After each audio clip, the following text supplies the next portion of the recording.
Lucas Fernandes vai para União Brasil, Wilson Santiago acerta com Republicanos, já Thiago Dimas foi para o Podemos. Pode até parecer que estamos falando da janela de contratações do futebol brasileiro, mas essas movimentações aconteceram no mundo político. Na última sexta-feira, terminou a chamada janela partidária, que é o intervalo de 30 dias que a Justiça Eleitoral dá, 6 meses antes da eleição, para que deputados federais, estaduais e vereadores troquem de partido, sem o risco de perder o mandato. O prazo para quem tem cargo eletivo trocar de partido sem correr o risco de perder o mandato, a chamada janela partidária. Quem tem ganhado força em toda essa movimentação é o Centrão, com destaque para o PL e PP, que passaram a ter as maiores bancadas na Câmara dos Deputados, hein? O partido que ganhou mais filiações foi o PL, do presidente Jair Bolsonaro. Desde o primeiro dia da janela partidária, a bancada do partido cresceu 71%, de 42 para mais de 70 deputados. Deixar bem claro, eu e Valdemar não seremos pessoas que vão decidir certas coisas sozinhos. Em grande parte, a nossa decisão vai passar por vocês. Nós queremos compor e, com essa composição, fazer o melhor para o nosso Brasil.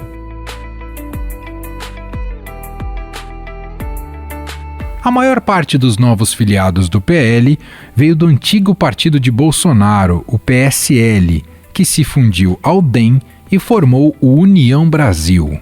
Após a fusão, a legenda passou a ser a maior em número de deputados na Câmara, com 81 parlamentares. Mas, com a janela partidária, o União Brasil perdeu deputados e diminuiu quase pela metade. Foram quase 40 baixas. Por que o PL cresceu tanto e a União Brasil caiu? Justamente por aquele grupo de mais ou menos 25 deputados federais que são deputados federais bolsonaristas, que vieram ao PSL com o presidente Jair Bolsonaro e precisavam de uma janela partidária para essa troca de partidos. Depois do PL, Republicanos e PP foram os partidos que mais conquistaram deputados. Ligado à Igreja Universal do Reino de Deus, o Republicanos vai abrigar 2 ex-ministros de Bolsonaro, Tarcísio Gomes de Freitas e Damares Alves, além do vice-presidente Hamilton Mourão. Tarcísio será candidato ao governo de São Paulo. Já Damares Alves, em evento na semana passada em Macapá, desistiu da candidatura ao Senado pelo Amapá.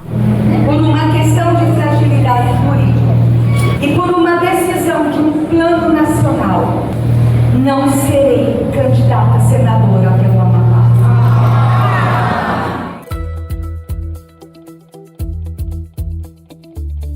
Algumas contratações prometem reforçar partidos e mexer no xadrez eleitoral deste ano. É o caso do ex-presidente da Câmara, Rodrigo Maia, que deixou a União Brasil e se filiou ao PSDB. Na semana passada, o ex-juiz Sérgio Moro trocou o Podemos pelo União Brasil, uma decisão que pode ter tirado o Moro da corrida presidencial, algo que ele admitiu inicialmente, mas depois passou a negar. Preciso esclarecer a todos que eu não desisti de nada, muito menos de meu sonho de mudar o Brasil. Pelo contrário, sigo firme na construção de um projeto para o país. Quem também foi para o União Brasil foi o deputado estadual Arthur Duval. Aquele mesmo que fez comentários machistas e sexistas sobre as ucranianas quando visitou a fronteira do país em guerra. Detalhe, hein? Elas olham, cara. Elas olham e vou te dizer, são fáceis porque elas são pobres. E aqui, cara, minha carta do Instagram, né? Cheio de inscritos, funciona demais. Ainda tivemos o ex-governador de São Paulo, Geraldo Alckmin, que trocou o PSDB pelo PSB para ser vice na chapa com Lula na disputa pelo Palácio do Planalto. Não tenho dúvida de que o presidente Lula, se Deus quiser eleito, vai reinserir o Brasil no cenário mundial. Quem está de volta ao cenário político é o ex-deputado Eduardo Cunha, que se filiou ao PTB em São Paulo, onde pretende disputar uma cadeira na Câmara pelo Estado. Em 2016, ele teve seu mandato cassado por quebra de decoro parlamentar e, por isso, estaria inelegível até 2027. Ele espera reverter o caso. Estou na política como sempre, como cidadão, como ser político, eu sou político. Então eu estou na política. Agora, que poder eu tenho hoje na política? Nenhum, né? Mais pra nada. frente você pretende? Mais pra frente, sim, com certeza. Já que fizemos uma analogia com o futebol, o treinador multicampeão Vanderlei Luxemburgo também deve participar do pleito. Ele se filiou ao PSB do Tocantins e tem como projeto disputar uma cadeira no Senado. E eu sempre disse que planejamento e projeto era pautada a minha vida profissional, né? E quando eu comecei a falar isso, inventaram o negócio do projeto, como é que o pessoal fala aí, e eu não me incomodei porque foi uma maneira de divulgar a importância que tem projeto.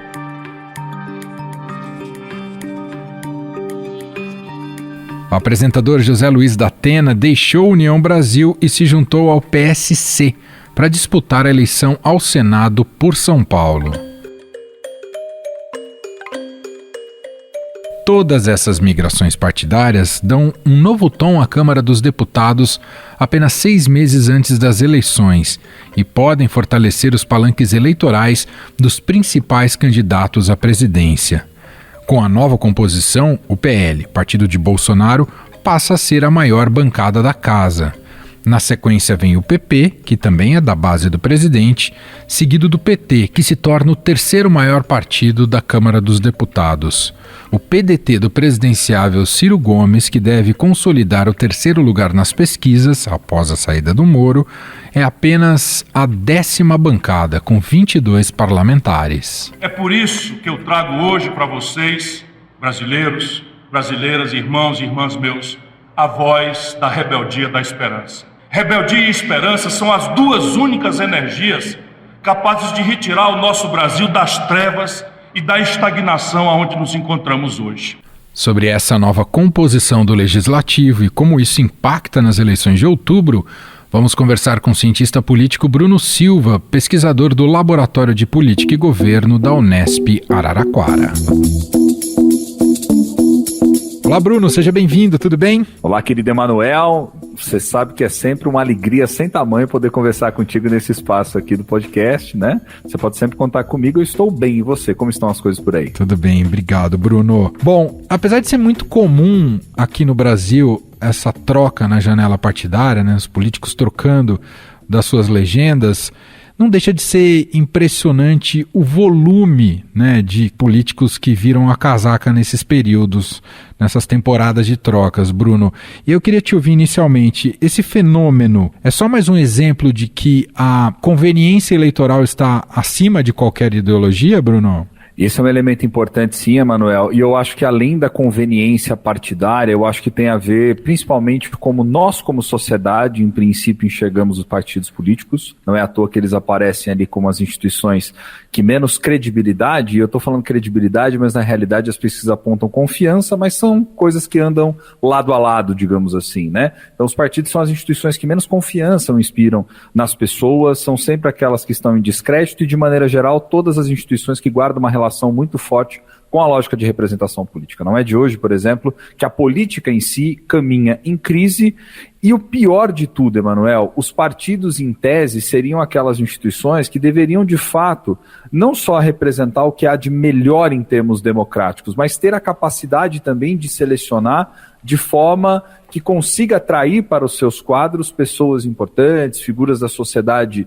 que fazem a diferença. Alguns conseguem fazer isso, mas nem todos fazem e nem todos fazem com a mesma intensidade. Então eu entendo que esse distanciamento é um dos primeiros fatores que explica a dificuldade dos partidos, porque muitas das vezes você consegue trazer pessoas para dentro das siglas que são pessoas que já têm uma visão muito deturpada acerca da política. E aqueles que às vezes têm bons desejos, têm boas intenções, se afastam da lógica partidária. E eu acho que esse é um dos maiores desafios, aliás, se a gente ampliar essa reflexão sobre os partidos, esse troca-troca da janela partidária que a gente viu recentemente, esse é um dos maiores partidos em termos até de legitimidade dessas instituições no mundo de hoje, porque os partidos já não funcionam como funcionavam antigamente, eles já não cumprem exatamente as mesmas funções e eles já não conseguem ter, digamos assim, Emanuel, um certo purismo ideológico, a ponto de dizer, olha, eu sou um partido trabalhista e vou representar os trabalhadores única e exclusivamente. A sociedade é muito dividida, ela é muito fragmentada, são diversas tendências, são diversos grupos. A sociedade se tornou muito mais complexa e os partidos têm essa dificuldade de estabelecer esse diálogo. Então, acho que esse é um ponto, na minha visão, central para pensar de maneira mais ampla esse descrédito dos partidos. E agora, observando de maneira específica o descrédito dos partidos em relação aos políticos, que são, em tese, os principais atores que deveriam legitimar cada vez mais ou se preocupar em fazer com que os partidos mudassem a sua imagem, esses, infelizmente, a maior parte não faz uma leitura partidária da política, né, Emanuel? Muito pelo contrário, muitos enxergam seus mandatos de maneira extremamente individualista. O ouvinte que está do outro lado, ele vai rapidamente pensar com a gente, e eu acredito que ele vai chegar numa conclusão parecida.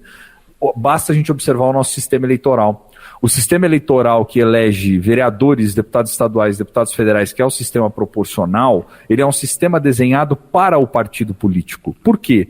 Porque a lógica do parlamento, esses são cargos do parlamento, do legislativo, seja ele municipal, estadual ou federal, é uma lógica que passa pelos partidos políticos. A maneira como é distribuído o poder em comissão, a maneira como se organizam as falas no plenário, como os recursos são negociados, como que se faz a fala das lideranças partidárias. E aí o que acaba acontecendo? Se você tem políticos que veem o seu mandato, o seu gabinete, a sua atividade extremamente individualista, vamos dizer assim, não dá para você esperar que a própria sociedade responda com outro tipo de estímulo. Porque é esse, inclusive, o tipo de estímulo que esses políticos vão levar para a campanha. Quando uma figura que é deputado federal vai fazer campanha, ele não faz campanha em nome do partido. Ele está afiliado a um partido. Pode até ter algumas plataformas, seguir alguns princípios, valorizar algumas políticas e diretrizes, mas ele faz campanha para ele. Então, eu acho que o primeiro grande desafio associado a isso que a gente identifica na janela e que historicamente identificamos na política é os parlamentares veem os seus mandatos de maneira muito mais individualista e não de maneira coletiva, partidária, digna de ser construída, seguir uma plataforma e etc. Então, respondendo a sua pergunta de maneira objetiva, eu não vejo que os partidos tenham essa preocupação tão grande com a dimensão programática ou até mesmo ideológica na sociedade brasileira. A bancada do PL na Câmara dos Deputados, que é agora o partido do presidente Jair Bolsonaro, é quem ganhou mais adeptos. A gente pode dizer que a máquina governamental se torna o grande chamariz neste momento? Esse é um ponto importante, Manuel. E você sabe que observando esses dados da migração agora, da janela partidária, uma das coisas que me chamou muita atenção, que eu fiquei aqui pensando, refletindo do outro lado, foi o seguinte. Recentemente na política brasileira, acho que muito motivado até pelo próprio movimento que o Bolsonaro fez na política, essa coisa de se colocar como de direita, de querer construir o que seriam os valores dessa direita, dos partidos de direita, etc. Falando o tempo todo nessa direita contra essa esquerda que ele identificou com o PT e toda a herança do lulopetismo, vamos dizer assim, esse posicionamento gerou uma impressão na sociedade que é uma falsa impressão, principalmente observando do outro lado, né? Você tem o Palácio do Planalto olhando do outro lado, que é o que acontece no Congresso. Há muitas pesquisas na ciência política, de cientistas políticos sérios, né? O César Zucco, o professor Timothy Power, enfim, uma série deles que pesquisam já faz um bom tempo o comportamento no Congresso e autopercepção da própria classe política, de que uma das variáveis, ou seja, um dos fatores que sempre impactou em comportamento legislativo não era ideologia, mas era o fator governismo. É que se criou uma fumaça diante disso tudo e a gente foi perdendo do horizonte essa questão. Infelizmente, a política brasileira ela sempre foi muito difícil para quem é oposição, Emanuel. Se você observar, a vida de oposição nunca é fácil. Uma porque tem desestímulo, é difícil, você fica longe de recursos, etc. E quando a gente olha para o Congresso, para o comportamento dos partidos, etc., o que sempre saltou aos olhos? Né? E isso sempre apareceu nessas pesquisas também, e é perceptível quando a gente vê o que muitos desses parlamentares percorrem ao longo dos seus mandatos. É justamente esse governismo. E o que seria esse governismo? Estar próximo do governo, tentando recursos junto ao governo, influenciando diretamente a política dos ministérios. Essa é a lógica no limite que... Quer dizer, não é qualificando a gestão pública, né? Não é necessariamente qualificando a gestão. Pode até vir a ser qualificando. a gestão pública, mas não é necessariamente. Porque o que acaba acontecendo? No limite, era isso que eu ia até chegar nesse ponto. É isso que está por trás da formação da coalizão governamental. É muito mais uma proximidade o fato de quero estar dentro do governo porque sei do custo de não estar em um governo. Tudo isso para dizer o quê? Essa janela partidária mostra exatamente esse movimento. Mesmo o governo Bolsonaro, que hoje, se você observa nas principais pesquisas, né, de intenção de voto, que vem arranhando ali a casa... Eu vou colocar aqui um texto do eleitorado para arredondar, porque a gente não está tão preocupado com números precisos, mas mais com proporções, sim, né? Sim. Então, assim, que tem aí quase um terço do eleitorado. Se você observar, aqueles que avaliam o governo como ótimo ou bom, bate mais ou menos nesse ponto, cerca de um terço também. E aí, quando você olha para esse Congresso, mesmo sabendo que você tem um governo que tem um terço só daqueles que avaliam que está fazendo um bom trabalho, etc., o que explica que boa parte desses parlamentares que migraram, saíram dos seus partidos, foram ou para o partido do presidente agora, que ele escolheu no final, que é o PL, que foi o partido, né, que certamente mais cresceu de todo esse processo da janela, ou acabaram indo para alguns partidos que vão orbitar ou que até mesmo comporão a coligação que vai apoiar o presidente. É aquela história, você está vendo que às vezes um barco não caminha muito bem, mas por que você ainda assim toma, né, a decisão de continuar nesse barco? Exato. Esse é o ponto, porque você vai continuar influenciando política. Não tardou muito, até para alguns representantes do próprio PL já falar, isso está até na página da Câmara dos Deputados, algumas entrevistas que fizeram ali falando da janela partidária, dizendo, não, agora a gente tem um peso maior, agora a gente tem uma bancada maior, a gente vai ocupar mais comissões, a gente vai influenciar mais o governo, etc. Porque qual que é a ideia? Ano eleitoral. Eu estou com um presidente que, independente do que o presidente, se ele vai ganhar ou não, é outra história, mas eu consigo acessar recursos do Estado para devolver para a minha base eleitoral e potencializar meu capital político. Então esse é o cálculo, né? E isso nos mostra uma situação. Nossa, mas é ainda mais nefasto, Bruno. É usurpado da máquina federal e de seus recursos para benefício próprio, né? Exato. O próprio Estadão mostrou uma série de reportagens mostrando a questão da emenda as emendas lá do relator, o orçamento secreto, né? O que é aquilo se não tentar capitanear dinheiro público em proveito? É claro, ninguém está falando aqui que alguém roubou dinheiro, não é isso que nós estamos dizendo. O que nós estamos dizendo eles utilizam politicamente de artimanhas para poder fazer com que seja um fortalecimento das suas bases, um fortalecimento, enfim, da sua marca. E perceba, isso se perde no horizonte em termos de projeto. Isso explica também, Bruno, o fato do ex-presidente Lula, que é líder nas pesquisas e tudo aquilo que ele oferece de expectativa de poder, apesar dessa condição, ele não conseguiu atrair mais deputados, tanto para a bancada do PT, mesmo para o bloco dos partidos à esquerda ou centro-esquerda que estão apoiando Lula. O fato dele não ter aumentado, digamos, essa bancada, tem relação com isso que você acabou de falar aqui pra gente? Tem relação com isso. Se a gente observar, claro, o Congresso sempre foi mais forte naqueles partidos que a gente costumou apelidar de centrão, embora eles sejam bem diferentes entre si. Eu não vou ficar entrando muito nessa polêmica. O que você tem ali, o que seriam esses partidos do centrão? São partidos que são fortemente controlados por uma liderança nacional. Eu tô falando de um Costa Neto da vida, tô falando de um Kassab da vida. Ciro Nogueira. É isso, Ciro Nogueira. Essas pessoas que controlam, de fato, as siglas e vão gerenciando e que, portanto, tornam até mais fácil um processo de entrada ou de negociação para atrair deputados. Diferente de um PT que tem uma estrutura, que tem um trabalho de base que é feito, que tem uma outra forma de organização. Só que no limite, até para responder a sua pergunta de maneira objetiva, Emanuel, por que o Lula não está tão preocupado? Porque façamos um exercício de imaginação política aqui. Né? Se terminadas as eleições lá na frente, Lula vence as eleições, Lula sabe que não existe governo puro de esquerda. Ele não é ingênuo. Ele foi presidente 2 vezes. Tem alguns segmentos, alguns apoiadores que querem ver um certo purismo ideológico onde não existe. Provavelmente o resultado das eleições, do que está indicando, né, o que a gente está vendo, esse padrão de migração, quem cresceu mais, etc., vai mostrar o quê? Que esses partidos do Centrão vão continuar fortes dentro do Congresso. E governistas. E governistas. E se o Lula quiser governar, vai ter que sentar com eles para negociar. Essa realidade só vai mudar, Emanuel, o dia que as pessoas tiverem maior clareza a respeito da importância do legislativo. É por aí que passa. E não só ter essa clareza, mas se aproximar dos partidos políticos para qualificar a política. Está dentro desse debate da troca das janelas partidárias e pensando na própria eleição do legislativo, do processo eleitoral do legislativo, os cálculos para cada um dos deputados que buscam reeleição. E eu queria te ouvir, Bruno, que papel terá os puxadores de votos nessa eleição legislativa? A gente tem visto nomes, inclusive grandes, que já foram candidatos a presidente buscando vaga de deputado federal. Mais recentemente até o ex-juiz e ex-ministro Sérgio Moro. Pois é, né? Que saiu um pouco pequeno, né? Desse processo todo, diga-se de passagem, né? Mas pensando só em São Paulo, tem Moro, Boulos, Marina Silva, vários nomes presidenciáveis que vão estar em busca de uma vaga de deputado federal. Aparentemente, eu acho que não é só o cargo que está em jogo aí, não é, Bruno? Não é o cargo, é o crescimento do partido também. Você sabe que tem um fenômeno que é interessante. A gente sabe que uma das maiores coisas que a gente sempre assistiu na Câmara dos Deputados é o aumento da fragmentação, ou seja, quantidade de partidos com ao menos um assento ali dentro da casa.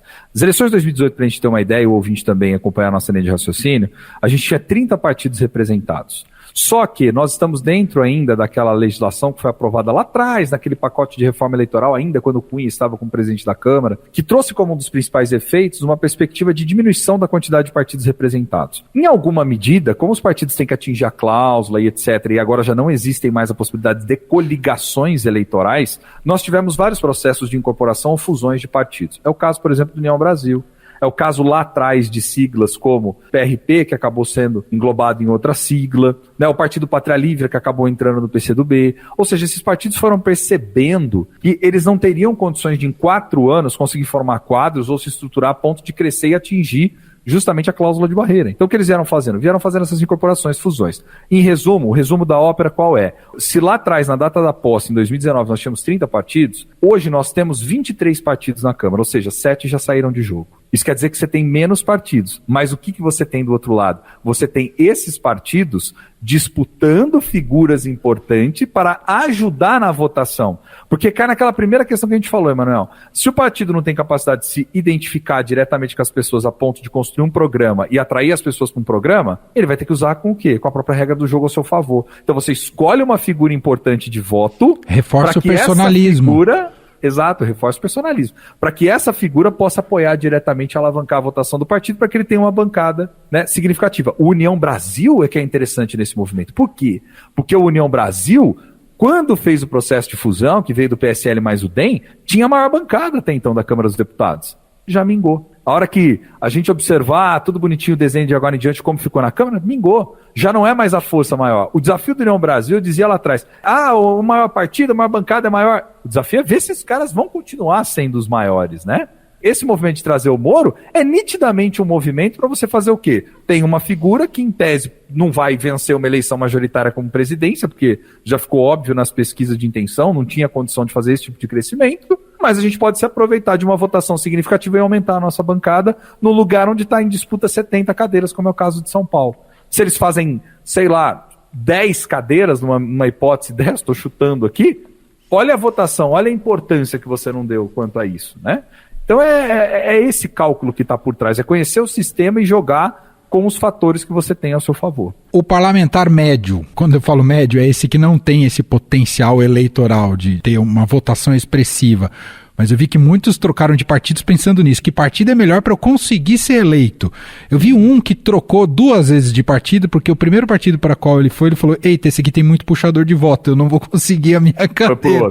Foi pro outro. Se não me engano, ele ia pro PL, percebeu que o PL já tinha muito puxador de voto, falou, não, vou para outro. E agora ele tá no PP. Até porque o PL agora, com o presidente Bolsonaro apoiando, a maior parte dos deputados bolsonaristas estavam lá atrás, no próprio União Brasil, porque o União Brasil foi o que mais perdeu também. Porque no momento da fusão ainda manteve parte dos políticos. Depois, agora que abriu, porque eles esperaram a janela, agora que chegou a janela, a galera deu linha na pipa e foi pro PL, né? Tanto é que o PL agora se tornou a maior bancada da Câmara dos Deputados. Então o que acontece nesse caso, Emanuel, é o que a gente sempre costuma falar, você tem 2 efeitos, o puxador ele é estratégico, mas é também estratégico para o partido você pegar aqueles candidatos que são os empurradores de voto. Que a galera que você sabe que na lista não vai ter muita condição, mas às vezes está presente em determinadas regiões, determinados lugares, onde um nome não chegaria, mas o nome daquela figura é estratégico para ajudar e a empurrar. E é lógico, o partido promete alguma coisa depois para essa pessoa, um cargo de assessoria, algo nesse sentido. Então, isso é também estratégico. O difícil foi o que você colocou, são essa galera que sabe que tem condições eleitorais, mas que vai ter que fazer uma campanha significativa a ponto de ficar num lugar um pouco melhor do que aquele que está atrás de você. A disputa de sistema proporcional é essa, e o cálculo é sempre complicado por conta disso, porque envolve uma disputa intrapartidária, dentro do partido saber quem vai ter acesso aos melhores financiamentos, quem vai fazer dobradinha de santinho com quem, que vai contar com o apoio de quem estiver na disputa do executivo, e a galera que ajuda a empurrar o voto que está lá na base no Brasil profundo. Por fim, já que a gente está falando muito aqui de eleição legislativa e composição de Câmara, as federações partidárias, Bruno, queria te ouvir, a gente está ainda nesse processo de negociação, elas tendem a melhorar o nosso sistema político? Eu não vejo que necessariamente elas tendem a melhorar o nosso sistema político, viu, Emanuel? É aquilo que certa vez nós conversamos, e eu digo assim, ó, as federações partidárias, elas são, na verdade, um passo importante, porque elas não chegam a ser um casamento, como é o caso de uma fusão, mas elas são um namoro sério e com consequências, esses partidos. Noivado. Né? É um noivado, né? Ou seja, você tem ali uma condição de você precisa estar caminhando 4 anos para você não perder recursos que são valorizados, como, por exemplo, o Fundo de Acesso a Financiamento de Campanha. Mas eu penso que elas não melhoram necessariamente. Elas podem, na verdade, talvez depois facilitar um processo de integração, de fusão de um partido com o outro, uma vez que você talvez conheça melhor, estabeleça melhor, e se não der certo, você desfaz. Do ponto de vista democrático, o que eu penso que seria o desejável? Fortalecer de maneira geral os partidos políticos, sem muito penduricalhos e sem muitas invenções, vamos dizer assim. O fortalecimento dos partidos seria interessante. O que eu entendo por fortalecimento? Primeiro, ter maior clareza a respeito de uso de recursos que ainda, infelizmente, são muito intransparentes, esses gastos. E segundo, os partidos pensarem cada vez mais em estratégias inovadoras, Emanuel, para atrair as pessoas para dentro dos quadros políticos. É o que eu sempre falo. Nós, quando vamos votar, já estamos escolhendo dentre aqueles que foram escolhidos. E esses que estão sendo escolhidos é a menor parcela da população. Como diria aquela música do Wesley Safadão, é aquele 1%. Por que é 1%? Porque se você considerar a quantidade de pessoas que estão vinculadas a partidos no Brasil, salvo engano da minha parte, acho que dá 1% do eleitorado, ou se não der, chega próximo disso, né? É muito pouco. Também do ponto de vista do processo eleitoral para o presidente Jair Bolsonaro, esse aumento de bancada reforça muito sua campanha eleitoral também, né, Bruno? Sim. Esse é um movimento interessante que a gente tem que observar. Ao contrário do que muitos têm dito, principalmente os apoiadores de Lula, já ganhou, sabe, aquele clima das pesquisas ainda está longe, ainda muita água vai rolar embaixo da ponte, né? O presidente está muito desgastado, veio desgastado por conta da maneira, diga-se de passagem, muitos dos problemas que ele mesmo criou, né? Ataque às instituições, enfim, relativização da pandemia, uma série de fatores que ele mesmo veio criando no exercício da gestão. Mas, Emanuel, a gente tem que olhar aqui num país que, primeiro, você tem esse elemento do governismo que nós falamos que é muito forte, esses parlamentares também vão fazer campanha para o presidente. E isso, querendo ou não, ajuda nos redutos eleitorais. E, por outro lado, você tem o próprio presidente numa condição de presidente, portanto, controlando a máquina pública. No Brasil, pós-redemocratização, nós não vimos nenhum presidente candidato à reeleição até hoje que perdeu campanha. Isso seria, inclusive, uma novidade do ponto de vista democrático se o presidente viesse a perder. Por quê? Porque a gente sabe que jogar com a máquina é você ter todos os recursos na mão, é você poder, em ano eleitoral, lançar mão de políticas públicas de caráter mais assistencialista, que tem um impacto imediato, é você fazer, muitas das vezes, dívidas ou administrar o orçamento sem muita responsabilidade, mas que tem um impacto imediato. O grande desafio para o presidente Bolsonaro, além de toda essa trajetória, de uma série de questões que quem está ouvindo do outro lado sabe, né? Pandemia, ataque às instituições, dificuldades das mais diversas, a questão econômica que eu acho que é o grande chave. Inflação na casa dos 2 dígitos, uma economia que não decolou, dificuldades significativas, uma casa desarrumada, né? Todos os casos que foram mostrados envolvendo ali negociações no mínimo suspeitas dentro do âmbito da saúde, educação em frangalhos. Quer dizer, tem uma dificuldade muito grande, mas não dá para subestimar nunca um presidente da República em disputa eleitoral em campanha de reeleição. Esse é o cientista político Bruno Silva, pesquisador do Laboratório de Política e Governo da Unesp Araraquara, mais uma vez aqui participando do nosso podcast. Te agradeço, Bruno. Um abraço. Obrigado, querido Emanuel. Eu que agradeço. Um abraço forte para você, para todos os queridos ouvintes, e vamos seguir de olho porque muita água vai rolar. Valeu.